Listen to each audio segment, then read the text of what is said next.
నమస్తే welcome to current affairs light YouTube channel. ఇవాళ మన క్లాస్లో రీసెంట్గా జరిగినటువంటి కరెంట్ అఫైర్స్లో ఇంపార్టెంట్ కాన్సెప్ట్ నేర్చుకుందామండి. మీకు కనుక మా ఛానల్లో ఉన్నటువంటి వీడియోస్ అండ్ ఎక్స్ప్లెనేషన్ వచ్చినట్లయితే మా ఛానల్ లైక్ చేయండి, షేర్ చేయండి అండ్ సబ్స్క్రైబ్ చేయండి. Welcome to current affairs light YouTube channel.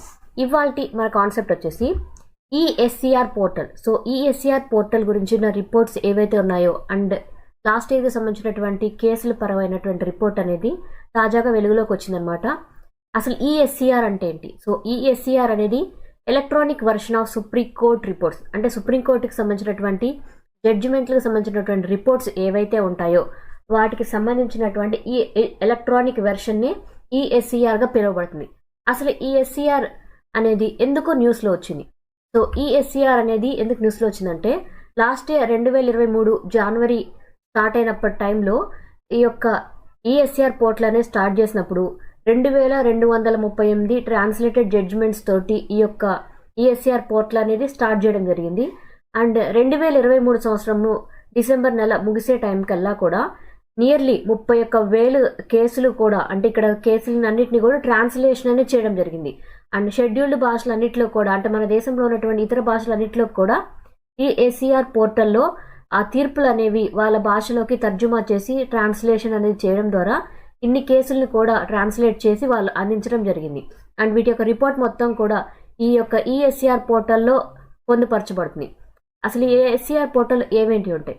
So ఇక్కడ మెయిన్గా అయితే ఈఎస్సిఆర్ పోర్టల్ లాస్ట్ ఇయర్ 2023 సంవత్సరం జనవరిలో స్టార్టింగ్ ఏమో 2238 కేసులు అనేవి ఏవైతే ఉన్నాయో వాటిని ట్రాన్స్లేట్ చేయడం అనేది స్టార్ట్ చేస్తే, సో ఇయర్ ఎండింగ్ కల్లా కూడా నియర్లీ మొత్తం 31,000 కేసులు అనేవి చాలా బాగా కంప్లీట్ చేసింది అనమాట. అంటే ట్రాన్స్లేషన్ కంప్లీట్ చేసుకుంది.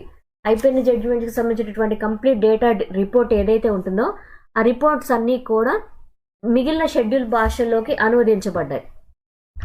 అండ్ అసలు ఈఎస్సిఆర్ పోర్టల్ ఏ విధంగా అంటే సుప్రీంకోర్టుకు సంబంధించినటువంటి జడ్జిమెంట్స్ ఏవైతే ఉంటాయో వాటిని డిజిటలైజ్ చేయడమే ఈఎస్సిఆర్ పోర్టల్ అనమాట. సో ఈఎస్సిఆర్ పోర్టల్ ఏదైతే ఉందో అది సుప్రీంకోర్టు యొక్క జడ్జిమెంట్స్ అన్నిటికీ సంబంధించినటువంటి డేటాని డిజిటల్ రూపంలో అందరికీ అందిస్తుంది అనమాట. లైక్ ఏ విధంగా అంటే అఫీషియల్గా ఉండేటువంటి చట్టబద్ధమైన రిపోర్ట్లు ఏ విధంగా ఉంటాయో వాటన్నిటిని కూడా ఒక అఫీషియల్ వెబ్సైట్లో డిజిటలైజ్ చేసి అక్కడ పొందుపరచడమే ఈఎస్సిఆర్ పోర్టల్. సో ఇక్కడ ఉన్నటువంటి ఈఎస్సిఆర్ పోర్టల్ ఏదైతే ఉందో అది ఎవరి సహకారంతో స్టార్ట్ చేయబడింది అంటే నేషనల్ ఇన్ఫర్మాటిక్స్ సెంటర్. సో వారి యొక్క సహాయంతో ఈఎస్సిఆర్ పోర్టల్ అనేది స్టార్ట్ చేయబడింది. అండ్ ఇందులో కావాల్సినటువంటి ఏవైతే ఉంటాయో అవన్నీ రకాలన్నమాట. అంటే ఇక్కడ పోర్టల్కి సందర్భంగా వాళ్ళు ఏ విధమైన సెర్చెస్ చేస్తూ ఉంటారు, అంటే ఈఎస్సిఆర్ పోర్టల్లో కేసుకి సంబంధించినటువంటి సెర్చింగ్ ఏ విధంగా ఉంటుందో వాటికి సంబంధించినటువంటి అన్ని కేటగిరీస్ని కూడా డేటాబేస్ ద్వారా పొందుపరిచి ఈఎస్సిఆర్ పోర్టల్కి అనుసంధానించడం జరిగింది. ఇక్కడ సెర్చ్ ఆప్షన్స్ అనేవి ఏ విధంగా ఉంటాయంటే ప్రీ టెక్స్ట్ సెర్చ్ అనేది ఉంటుంది. అంటే కేసు యొక్క నేమ్ అనేది టైప్ చేస్తే మనకి డేటా అనేది లభిస్తుంది. అంటే కేసు పెండింగ్లో ఉందా, సాల్వ్ అయిపోయిందా, లేదా ఇంకా రన్నింగ్లో ఉందా అనేటువంటి తెలుస్తుంది అనమాట. అండ్ సెర్చ్ చేయడానికి ఒక కేసు యొక్క జడ్జిమెంట్ సెర్చ్ చేసేటప్పుడు దానికి రిలేటెడ్గా అటువంటి రకమైనటువంటి కేసులు ఉంటే వాటిని సెర్చ్ విత్ ఇన్ సెర్చ్ ద్వారా సెర్చ్ చేయడానికి అవైలబిలిటీ ఉంది. Case type, case year search, అంటే ఏ ఇయర్లో ఈ యొక్క కేసు జరిగింది. కేస్ టైప్ అంటే అవి సివిల్ కేసా లేదా ఇక్కడ ఏదైనా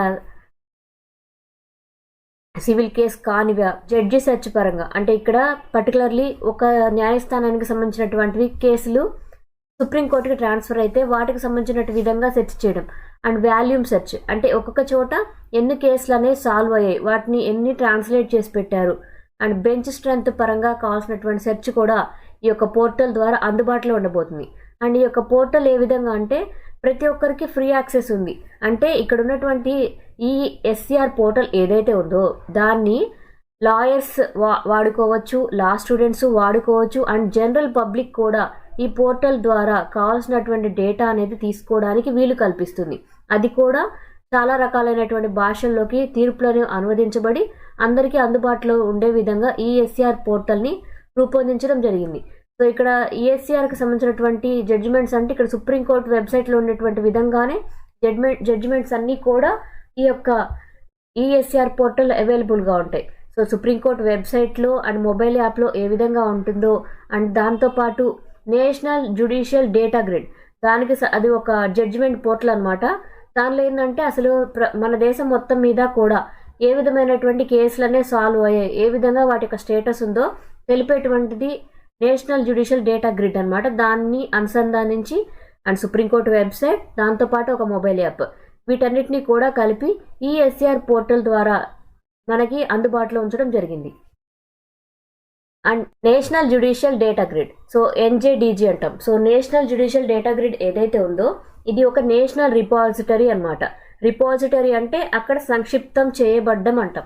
సో సంక్షిప్తం చేయబడ్డం అంటే మన దేశంలో ఉన్నటువంటి అన్ని కోర్టుల్లో ఏవైతే కేసులు ఉన్నాయో అవి ఆల్రెడీ కంప్లీట్ అయిపోయినా, లేదా పెండింగ్లో ఉన్నా, లేదా కేసులు క్యాన్సిల్ అయిపోయి డిస్పోజ్ అయిపోయినా వాటి యొక్క స్టేటస్ ఏ విధంగా ఉంది, ఏ విధమైనటువంటి తీర్పులు వచ్చాయి అనేటువంటి అన్ని అంశాలని కూడా నేషనల్ జ్యుడిషియల్ డేటా గ్రిడ్లో పెడుతూ ఉంటారు.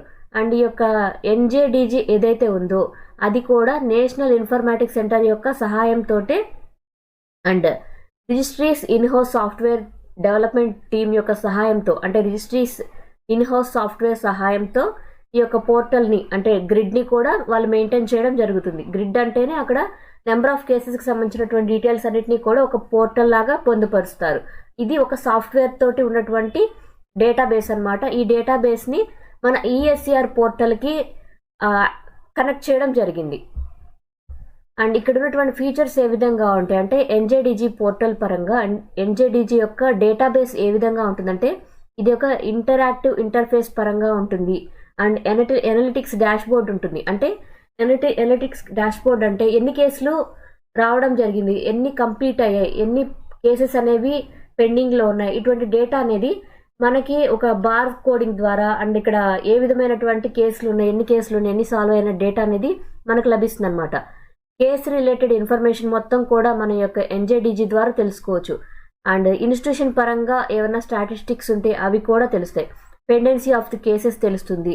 అంటే ఏ కేసెస్ పెండింగ్లో ఉన్నాయి, కంప్లీట్ అయ్యాయా లేదా డిస్పోజల్ అయ్యాయా, లేదా ఈ కేసులు అనేవి ఎటువంటివి, ఏ టైప్ కేసులు అనేవి సివిల్ కా లేదా క్రిమినల్ కేసులా, ఇవన్నీ కూడా తెలుస్తాయి అన్నమాట. And year wise break down అనేది కూడా ఈ సుప్రీంకోర్టు ఇండియా ద్వారా ఇవ్వబడినటువంటి తీర్పులు ఏవైతే ఉంటాయో అంటే ఇయర్ ఎండింగ్ అయ్యేసరికి ఎన్ని కేసులు అనేవి కంప్లీట్ చేయగలిగారు అనేటువంటి డేటా కూడా ఈ గ్రిడ్లో మనకి ఉంటాయన్నమాట. అండ్ ఇక్కడ తీసుకున్నటువంటి ఎన్జేడీజీ డేటాబేస్ ఏదైతే ఉందో ఆ పోర్టల్ని కూడా ఎప్పటికప్పుడు అప్డేట్ చేస్తూ ఉంటారు. ఏ విధంగా అంటే కంప్లీట్గా ఎప్పటికప్పుడు అప్డేట్ చేసిన డేటా తోటి దాన్ని మారుస్తూ ఉంటారనమాట. సో ఎప్పుడో ఉన్నటువంటి డేటా కాకుండా కంప్లీట్గా అప్డేటెడ్ డేటా అనేది ఎన్జేడీజీ పోర్టల్లో పెడుతూ ఉంటారు. Thank you for watching my video. మీకు కనుక నా వీడియో ఎక్స్ప్లెనేషన్ నచ్చినట్లయితే నా వీడియోస్ లైక్ చేయండి, షేర్ చేయండి అండ్ సబ్స్క్రైబ్ చేయండి. అండ్ మీకు నా వీడియోస్ ఏ విధంగా అనిపిస్తున్నాయో నాకు కామెంట్ సెక్షన్లో తెలియజేయండి. మరిన్ని వీడియోస్ కోసం మా ఛానల్ని లైక్ చేయండి, షేర్ చేయండి అండ్ సబ్స్క్రైబ్ చేయండి. Thank you for watching. Thank you.